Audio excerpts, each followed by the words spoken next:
Werner von Braun, Aretha Franklin, Ruth Bader Ginsburg, Eleanor Ostrom, Steve Jobs, Luciano Pavarotti, and Alan Rickman. All undoubtedly great titans of their 20th century fields in aeronautics, music, acting, economics, technology, and law. But you, our dear listener, are probably asking, what the hell does this group of people have in common? And how does it relate to a podcast about oncology? I'm sure Josh is asking exactly the same question right now. Well, the common thread is that they all met their untimely end at the hands of the subject of today's episode and one of oncology's great unconquered Everests, metastatic pancreatic cancer. Josh, it's going to be a bit of a depressing episode today, unfortunately, because metastatic pancreatic cancer is very, very grim reading. I agree, Mikey, and it hasn't really... Look, there have been some advances in the past decade, but not a huge amount, and not enough that we would like to see in such an aggressive and difficult-to-treat malignancy. Before I let you talk again, I think we have to mention the big elephant in the room. You forgot to mention Patrick Swayze. You know, Dirty Dancing, his feet knew no bounds, this man. He was just brilliant actor, brilliant dancer, and I would really recommend if anyone finishes this podcast to go and watch Dirty Dancing after it, because it's a great watch. Yes, maybe I should have included Patrick Swayze in that list, and I apologise for the egregious oversight. I'll forgive you just this once. So, we'll start as we always do on this show with a little bit of background information. Pancreatic cancer, I think it is fair to say, is one of those cancers that is less common, but definitely, as we intimated before, punches well above its weight in terms of mortality and morbidity. In Australia, so these are Australian figures, there are estimated to be about 4,500 new cases of pancreatic cancer in the year 2022, which accounts for about 2.8% of total cancer diagnoses. Now, a note on that percentage does include lymphomas and other hematological malignancies that we normally wouldn't group together, but these are nationwide figures that encompass cancer as an entity. By contrast, there are estimated to be about 3,500 deaths from pancreatic cancer in 2022, and this accounts for a little over 7% of total cancer deaths, which is third amongst all types of cancer. So, while it's not the most common cancer, by any stretch of the imagination, it still is a major cause of cancer death. And at least part of this equation is that only 15 to 20% of cases are curable or resectable at the time of diagnosis. And anyone who's picked up an anatomy textbook knows that the area in which the pancreas sits is very busy anatomically. So it doesn't take very much for the tumour to be encasing, surrounding, or too intimately associated with critical structures such as vasculature, for it to be safe to resect. So even though the cancer might not have metastasized at the time of diagnosis, the incidence of locally advanced unresectable cancer is still very high. The 5-year survival figures, and these are figures from 2014 to 2018, is about 12%, which is one of the lowest survival rates of any cancer. And as Josh said at the start, this is one of those cancers that has been unfortunately left behind, not through any lack of effort, but just through a complex mechanism of resistance that we're still unraveling. But it has very much been left behind by the push to immunotherapy and targeted therapy. There are very few targetable mutations that are known to be efficacious in the treatment of pancreatic cancer.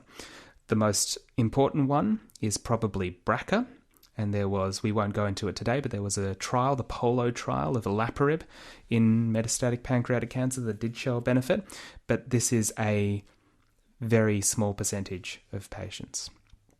There's also the question of deficiencies in mismatch repair, which is a very, very significant part of the diagnosis of cancers such as colorectal cancer, gastric cancer, and gynecological malignancies as well, because it opens the door for immunotherapy to be efficacious. But unfortunately, with pancreatic cancer, less than 2% of cases are mismatch repair deficient or MSI high, and there is still very little evidence of benefit of immunotherapy even in the patients who are mismatch repair deficient.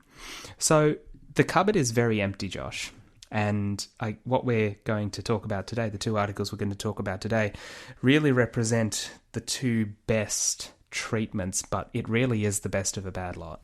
It most definitely is, Michael. In saying that, when I was doing my little digging of reading, back in 2011, the 5-year overall survival rate was 5%. So maybe it's not a lot, but it is double what we previously had. So in a decade, we've doubled our overall survival, but, at 12%, survival rate at 5 years is shocking in comparison to a 92% breast cancer overall survival rate of 5 years. And the talk I'm going to give today is on a New England Journal of Medicine publication way back when. This one's from 2011, May the 12th to be exactly. And this is titled FOLFIRINOX versus gemcitabine for metastatic pancreatic cancer. So let's take the journey back, Mikey. This is before immunotherapy, before olaparib, before mainstream molecular testing, or targeted therapy, where chemotherapy ruled all. Gosh, I am engrossed in your word painting there, Josh. I'm in the time machine and I'm ready to go. Thank you. We had electricity though, so that's always a good start. And there was no equal. There was no equal to chemotherapy. People, brave men, women, researchers, actually went and looked at chemotherapy versus chemotherapy. And this is something we don't have today. I'm not saying chemotherapy should never be used, but it would be nice to have a bit more trials because they are still so regularly used in general practice. Now, the background. Michael already painted most of this, so I'm not going to rehash it.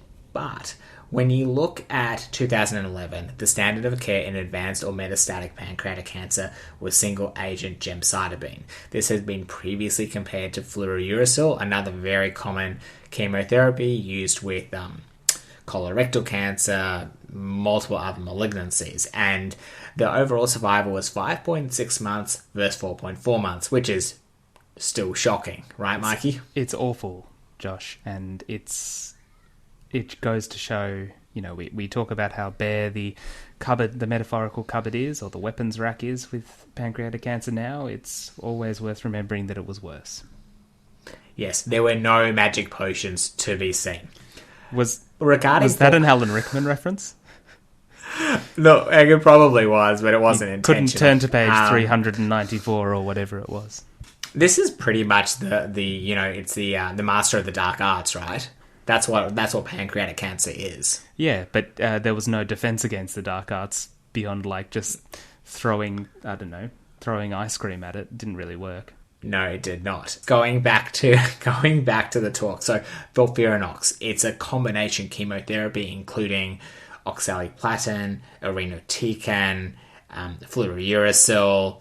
There had been some early stage data, and essentially they knew. Irinotecan, this drug had preclinical data against FOLFIRINOX, but it had never been tested in humans. They had oxaliplatin that had activity when combined with fluorouracil, and they knew that oxaliplatin and irinotecan had a synergistic effect in vitro, right? So they've been used in other cancers, but actual use in pancreatic cancer wasn't mainstream at this point. The methods, I think it's a French study, actually. It was multi-center, randomized, 1-to-1, so FOLFIRINOX versus gemcitabine. Gemcitabine was given weekly as a dosage, and then was changed to day 1, 8, 15 with a week off, which is pretty common with standard regimens now. And then you've got FOLFIRINOX, which was given every 2 weeks. Inclusion criteria, as you would expect, metastatic cancer, over the age of 18, good performance status, no previous treatment, and exclusion criteria, which is, I think we need to highlight, is people over the age of 76. Now, over the age of 76 should never preclude you from chemotherapy, but you do have to have some strong conversations that this stuff is toxic And while people can manage it, and some manage it really well, if you're over 76, it's likely you're going to have some problems. So this was a phase 2/phase 3 study. The primary efficacy endpoint for the phase 2 component was tumour response, and the secondary endpoint was efficacy. The phase 3 trial, the primary endpoint was overall survival, and the secondary endpoint was progression-free survival, tumour response, safety, quality of life, all really, really important things. Patients were recruited between December of 2005 and October of 2009. There was a total of 342 patients that were included and entered into the study. With the breakdown of patients, so demographics, primarily people about 60, the oldest was 76, predominance towards female, and predominance towards an ECOG performance status of 1. Remember, this cancer is aggressive, and having very robust patients early on with metastatic pancreatic cancer isn't that common. When we look at the breakdown, a lot of patients had liver metastases, lymph node involvement, so about 87% had liver mets in both arms. Metastatic sites within the pancreas was about 50%, and lung was about 20% as well. Predominantly, it was the head of the pancreas that was affected, and just from an anatomical perspective, big, large, obstructing head of pancreas tumor can cause lots of problems like biliary obstruction, ascending cholangitis, hyperbilirubinemia, confusion, falls, you name it, there's issues there. So median number of treatments was 10. Not a lot, Michael. So 10 cycles means they were on treatment for 20 weeks. And the maximum was 47 weeks in the FOLFIRINOX arm and about 6 in the gemcitabine arm. With regards to confirmed response rate, not huge, only about 31% in the FOLFIRINOX, but this is triple what we saw in the gemcitabine, which is only 11%. So that's 11 versus 33% when you saw a confirmed response rate. So better outcomes, right? If we look at a complete response, you had one person in the FOLFIRINOX arm that had a complete response. You had about 30% that had a partial response versus less than 10 in the gemcitabine, and stable disease was another 38% versus 41% in the gemcitabine arm, being the latter. The rate of objective response, it was only 30%, but disease control you saw in about 70% of patients in the FOLFIRINOX and 50 to 51% in the gemcitabine arm. Median duration of response was 5.9 versus 3.9 months, so definitely more in the FOLFIRINOX arm. And if you look at the median overall survival, this is the one fact you need to remember for FOLFIRINOX. The median overall survival was 11.1 months, compared with 6.8 months of single-agent gemcitabine. With a hazard ratio of 0.57, that was statistically significant. The follow-up for these patients was 26 months. So just to re-emphasize, 11.1 versus 6.8, that's pretty much double. Not completely double, but getting close enough to double. Adverse prognostic factors, I think anyone could probably get this. Low albumin level, they're probably deconditioned, hepatic metastases over the age of 65, synchronous other metastases as well. Progression-free survival was 6.4 versus 3.3 months, again, almost double. So that's much better. And if you look at the forest plot, everything is shifted towards the left, which is in favour of the FOLFIRINOX arm. Toxicity is the study did highlight that there are more toxicities, which is expected. You're not going to get less toxicities in this trial. And I haven't I haven't copied it across, but there's definitely more toxicities and what we see in common practice. And Michael, you might want to add on, we're going to get diarrhea, potentially constipation, nausea, fatigue is a huge one in these patients, neutropenia as well might be a common thing that you see. Mucositis in the mouth, it might be something you also see. Irinotecan causes some hair, not loss as such, but you get some thinning of the hair. Michael, anything else you would like to mention from a FOLFIRINOX toxicity perspective? Well, oxaliplatin can also contribute to alopecia. It's not the full Taxol-related, full baldness that you see in breast cancer patients, but people will notice that their hair can come out in clumps or thin out, that sort of thing. I guess the main thing, and you mentioned it just before, Josh, about the difficulty of having patients with adequate hepatic function, and this is something that we'll probably talk about after we've discussed both studies, but having people with adequate hepatic function with metastatic pancreatic cancer is really hard.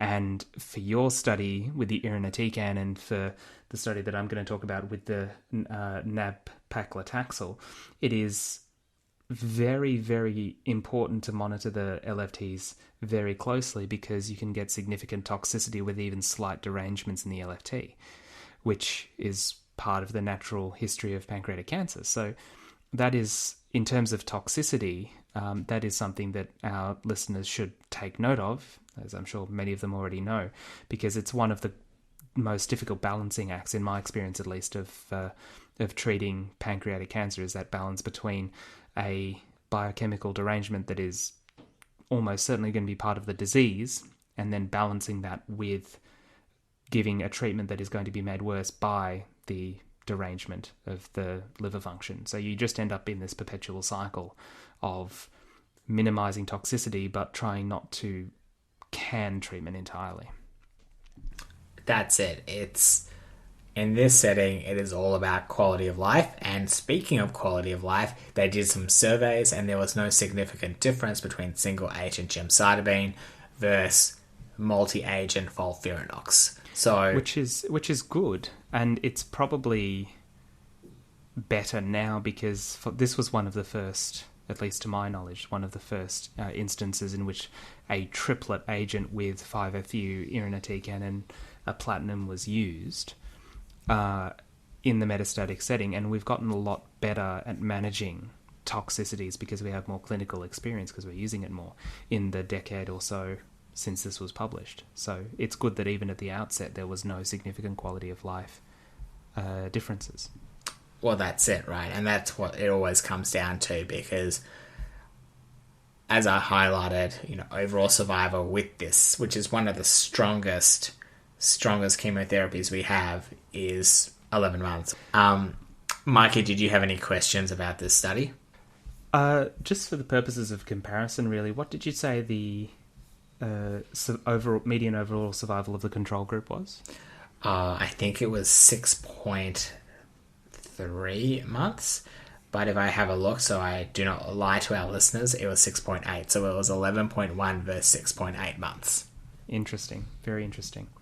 I think that FOLFIRINOX is a very important treatment, and one that in Australia at least, I don't know about you, Josh, but because of quirks with the PBS, which we'll come to in a minute, is not as frequently used outside of the adjuvant setting.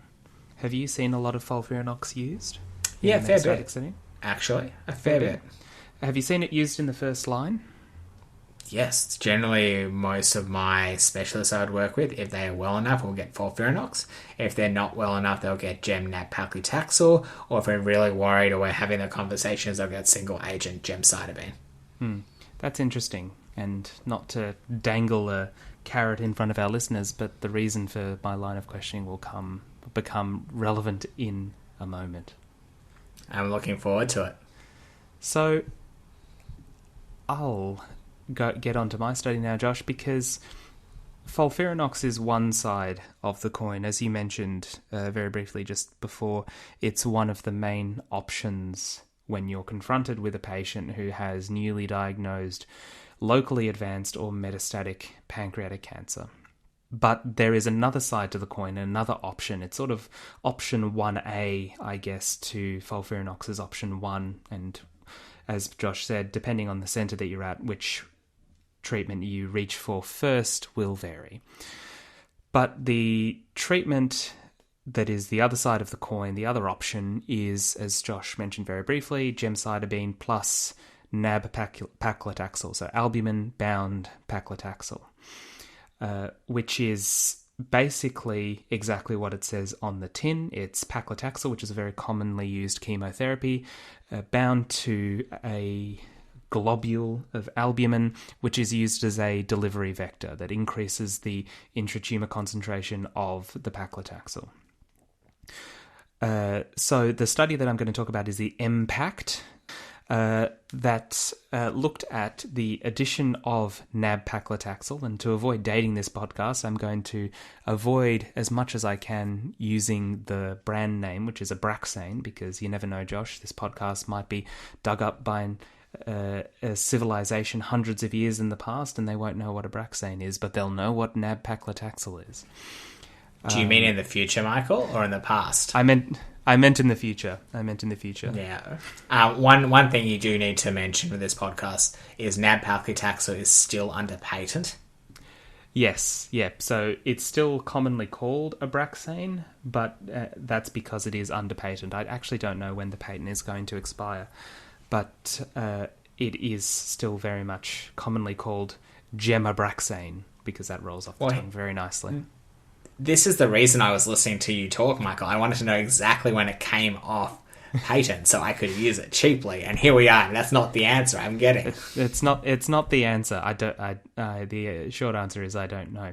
But so you've got gemcitabine, which prior to MPACT and prior to ACCORD was the standard first-line therapy for patients with unresectable pancreatic cancer. And Josh mentioned that the survival rates were fairly abysmal. The figures quoted in the MPACT study is that the 5-year survival was 2% with gemcitabine, and the 1-year survival was a little less than 23%. They might be slightly higher than one would expect, especially given the figures that are associated with gem and nab-paclitaxel. So the IMPACT study was an international open-label randomized phase 3 trial that randomized patients in a 1-to-1 ratio to receive gemcitabine or gemcitabine plus nab-paclitaxel. And the treatment continued until progressive disease or unacceptable toxicity. Patients had to be greater than or equal to 18 years old, as is standard, with a Karnofsky performance status score of 70 or more. They had to have unresectable or metastatic adenocarcinoma of the pancreas, who had not had treatment in the metastatic or unresectable setting. So they could have had treatment with either 5-FU or gemcitabine as part of adjuvant chemoradiotherapy as radiosensitizers, which is not something that I see very much these days, Josh. No, especially not in the metastatic setting. No, or even in the adjuvant setting. My experience, and this might be due to the use of FOLFIRINOX in the neoadjuvant setting, as we mentioned before, but I haven't seen chemoradiotherapy used very much, even after a Whipple's. I've seen it a couple of times. With one patient they were involved sort of margins where they used radiosensitization with potential chemotherapy or single agent capecitabine. This was an older patient, but it's still not commonly used. No, I think if you do have positive margins and it's practical, the surgeons would prefer to try a re-excision to scoop out the last remaining thing, or giving adjuvant chemotherapy by itself, which I've seen a couple of times. Anyway, patients enrolled in MPACT had to have bilirubin at or below the upper limit of normal, which is what we were mentioning before. Abraxane, there I go. Nab-paclitaxel is one of those medications that really does not play well with any degree of liver derangement with hyperbilirubinemia, which almost inevitably means that the patient and the oncologist is stuck between a rock and a hard place, and some decisions have to be made about whether to give it and risk high toxicity or whether to withhold it. And it is obviously, practically speaking, a exclusion criteria for a lot of patients at diagnosis who present with elevated bilirubin. And we might talk about ways to get around that afterwards. Patients were stratified by performance status, the presence or absence of liver metastasis, as well as their geographic region. Most of the patients enrolled in this study were from North America. The endpoints were overall survival as the primary endpoint, and the secondary endpoints were progression-free survival, response rate, and safety. In terms of the demographics, the median age was 62. The majority, around the high 50s to 60% of both groups, were male, which fits the slight male predominance in the general population. 85% of patients in both groups had liver metastases. 35% in the gem-nab-paclitaxel group compared to 43% in the gemcitabine alone group had lung metastases. And 19% in the treatment arm and 16% in the control arm had previous biliary stents, a small number of patients that had previous Whipple's and then recurrent disease. So in terms of results, very, very grim reading, and potentially grimmer than Josh's FOLFIRINOX study, because the overall survival was 8.5 months in the gem-nab-paclitaxel group versus 6.7 months in the gemcitabine alone group. So we always say you can't compare trials because there's far too many factors with different populations of hundreds of people that can influence the result. But numerically, and we say you can't compare trials and then we go and do it. But numerically, gem-nab-paclitaxel didn't do as well as FOLFIRINOX. The 1-year survival rate was 35% versus 22% in the gemcitabine alone group. The 2-year survival was 9% versus 4%. So still really, really abysmal outcomes, but better than single-agent gemcitabine. In terms of progression-free survival, gemcitabine nab-paclitaxel achieved a PFS of 5.5 months versus 3.7 months in the gemcitabine alone group, with a 12-month progression-free survival of 16 versus 9% respectively. And I will make a quick note, I think I've made this before in a previous podcast, of the deceptive nature of hazard ratios. So the hazard ratio for overall survival was 0.72, and the hazard ratio for progression-free survival was 0.69. And if you just look at the hazard ratio, you'll say, hey, that's great. There's a 31% reduction in the risk of disease progression or death with gemcitabine plus nab-paclitaxel. But if you actually look at the numbers, the actual numbers are relatively small. So it is important to remember that hazard ratios are exactly that. They're a ratio, and if you've got two fairly uninspiring sets of results, the hazard ratio can still look very good.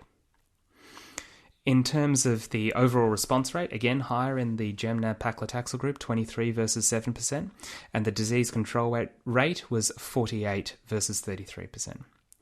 In terms of the subgroup analysis, it was consistent across almost all subgroups, but the patients that appeared to benefit less were those with liver mets with a hazard ratio of 0.86 and those who were greater than 65 years old with a hazard ratio of 0.81. And I think the reasons for that are probably fairly self-explanatory. If you've got liver mets, you're more likely to have more advanced disease at diagnosis, you're less likely to tolerate the treatment, and you're more likely to therefore progress faster because there's less holding it back. And patients who are older than 65, obviously more frail, stereotypically, and less likely to do well with treatment. In terms of safety, gemcitabine and nab-paclitaxel was fairly well tolerated. The most common side effects were fatigue, alopecia, and nausea, with the most common grade 3 to 4 adverse effects being neutropenia in 38%, leukopenia in 31%, fatigue, and peripheral neuropathy. So in summary, gemcitabine plus nab-paclitaxel was better than gemcitabine alone. The benefit is small, but I guess in a clinical context, the benefit is likely still meaningful. So there's this concept of statistical significance with p-values versus clinical significance, and I think given the paucity of other options in the pancreatic cancer space, this is probably still a clinically meaningful benefit. And as we mentioned at the top of the episode, there's still very few other options. And I think I'll throw this out to general discussion, Josh, is that the comparison between gemabraxane and FOLFIRINOX, because I think it's a comparison that is still up for debate in some quarters of the oncology world.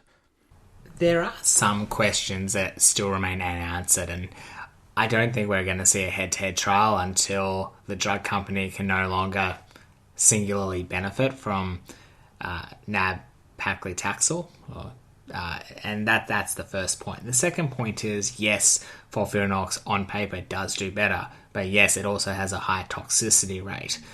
But given that the average age is 61 for your trial, my trial, and the patients involved, if they're any semblance of a good 61, they're going to want more time. Yeah, absolutely. And so the question we have to ask ourselves is, a head-to-head trial would be lovely, but we're not going to get that. But the other thing is, like, if 3 and 5 months means something significant to them, as Michael very pertinently put it, that's the difference between attending your kid's wedding and not. Definitely. I think that what I was always taught with these two regimens is that they are largely comparable, and there are some small or retrospective studies floating around the internet that support that, but there is a little bit of benefit or a little bit of evidence that FOLFIRINOX is better than Gemabraxane or nab-paclitaxel, which is sort of borne out in a numerical comparison of the two trials. But I guess for our Australian listeners, the reason that nab-paclitaxel is used very commonly in the centre that I work at the moment, it is definitely the first-line therapy for appropriate patients, is related to a quirk with our pharmaceutical benefit scheme, our subsidised governmental medication access scheme, which is that Abraxane, and I'll use the brand name very deliberately there, is only subsidised. It's very expensive still, as Josh mentioned. It's still on patent, but it's quite complicated to make as well.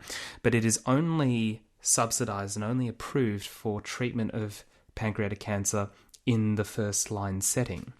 So if a patient has had FOLFIRINOX in the first-line setting, as would be very reasonable to do based off the evidence, you can't then go to the PBS and say, hey, I'd like some Abraxane, please, because they'll say, no, this patient has previously had treatment with FOLFIRINOX in the metastatic setting, and so no, you can't have it.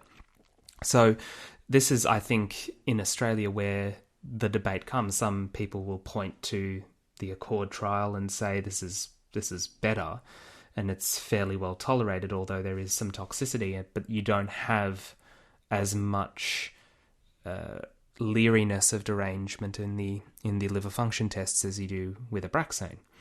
But the flip side of that is that Abraxane with gemcitabine is still probably a fairly good treatment, but if you don't use it first, you're never going to be able to use it again. So you might be able to sequence Abraxane with gemcitabine, and then when they progress, if they can still take it, FOLFIRINOX, or I've commonly seen FOLFOX, which is FOLFIRINOX without the irinotecan used. So there's a little bit of gamesmanship, I guess, in Australia. My counter-argument to this, and I think this threads beyond Australian borders, and it'd be for any oncologist treating anywhere else, is how many patients do you honestly have who complete their FOLFIRINOX and then are well enough to go on a secondary chemotherapy? And at that point, would it not be better for them to just go on a trial? That's what I would normally do, being like, is there an equivalent trial with immunotherapy, targeted therapy, combination with chemo, and just say, this is realistically your next best bet. Which is a very, very fair argument to make, and I'm definitely not sort of throwing my meagre weight behind one side or the other. But it is a bit of a debate, but I think that it would be very reasonable to have FOLFIRINOX and then a trial, and then maybe Gemabraxane in the background. But I guess it just sort of depends on where you stand or what your clinical experience is with these two regimens, because there's probably not enough difference for us to definitively say, yes, one needs to be the standard of care first line. And you're right. You're really right with that. I just think I've had a couple of patients who've managed to come off FOLFIRINOX and be well enough, but they are, they're a handful. And the thing with this whole situation is I would honestly start molecularly testing them when they see me. Because that, in Australia, we call it most testing, or depending whichever sort of place you work, they do a whole sequencing of the genome of the pancreatic cancer. They look for any targetable mutations, and then you can direct them towards a therapy. So the average FOLFIRINOX usage, I think I said it was 10. That is perfect timing. That's 20 weeks, so you literally potentially will have a trial that you can start working them up towards before they progress on their chemotherapy. I just feel that we don't have enough treatment options. We don't have enough potions or, defense against the dark arts students in this case to really not throw the kitchen sink at our patients. When they're 76, I totally get it. Or if they're unwell, or they've had a Whipple's procedure and they've recurred 3 months later. Because the other question you have to remember is that I think with our PBS subsidizing, is that only in the metastatic setting? So if someone's had adjuvant FOLFIRINOX and they progress, I'm assuming you can then move on to nab-paclitaxel. You can, yeah. So, and that is a very important, I guess, tenet of oncology that you've touched on there, Josh, is that if someone has gone through FOLFIRINOX in the neoadjuvant setting and then they progress in a short period of time, 1 month, 3 months, that sort of range, then hitting them again with FOLFIRINOX is less likely to work because the cancer has proved that it's not going to be stopped by it. And so that might be another situation where you reach for the nab-paclitaxel, which is something that can be applied to pretty much any cancer, really. 100%. But it's an interesting field, and in the future we will be doing some more talks about some of the up-and-coming treatment options when it comes to pancreatic cancer. There's not a huge number of them, but I think the push globally, and at least in Australia, is that we need to start focusing on a lot of these upper GI cancers more. Yeah, definitely. I will ask one last question before I let you take us out, Josh, is that are you routinely doing whole genome sequencing on your pancreatic cancer patients? Because it's not something that I have been routinely doing in practice, I suspect, as a result of access to it. But it is recommended by the American Society of Clinical Oncology, ASCO, in their guidelines to do whole genome sequencing or some form of genetic testing up front in all patients, which was interesting because I've only really reached for BRCA testing, which is the main one, obviously, if there's evidence of familial clustering, patient has a strong family history of pancreatic or other BRCA-associated malignancies. It's not something that I do routinely. Is that something that you're doing? I'm very lucky where I work. We are attached to quite a high-output translational research facility known as the Garvan here in Australia. And so we get very readily access to referring these patients, and usually they like it when you're on last line, but I prefer we have been referring much earlier because we know that it potentially gives you some options. As an anecdotal, I guess, discussion point, one of the patients we were looking after had metastatic melanoma, didn't have the BRAF mutation we needed for ENCOBINI, but we've gone and done a panel testing looking at all these very weird and wonderful mutations, and we found one, and because of that this patient actually might have a response to these drugs where previously wouldn't have had access to. So I think the summary of this talk, Michael, and I might just take us out, please do. Thank you, is that this podcast is amazing. You should definitely subscribe. And like us on Twitter. Nice. Yes, Twitter @InquisitiveOnc. I love it. Yeah, we've also got a LinkedIn page that I'm building at the moment for technologically challenged us. But the summary is this, is that further research is needed for pancreatic cancer.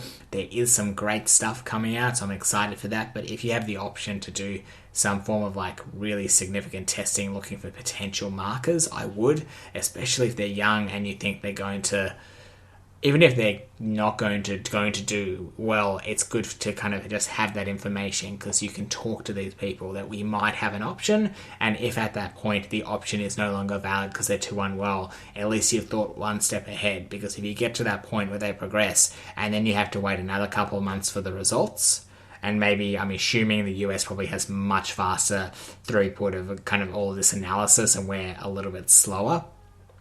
But I would highly recommend doing it early rather than later. That's a really good summary. And hopefully this is one of the areas of oncology that sees an explosion, much like many other tumour streams have. That's it. And on our next episode of Oncology for the Inquisitive Mind, Dr. Michael Fernando and Josh will be talking about gastric cancer and early gastric cancer with the FOT4 trial and potentially the Petrarca trial as well, with early HER2 positive gastric cancer. So quite interesting stuff. Again, another bit of a niche area, more of a not as fun outlook, but there are some interesting developments in this area. So stay tuned. We'll be back in a week's time, and we can't wait to share this with you. Can't wait to share it with our audience and to share it with you, Josh. Yep, like, subscribe, etc. etc. All right. Take care, everybody. Bye.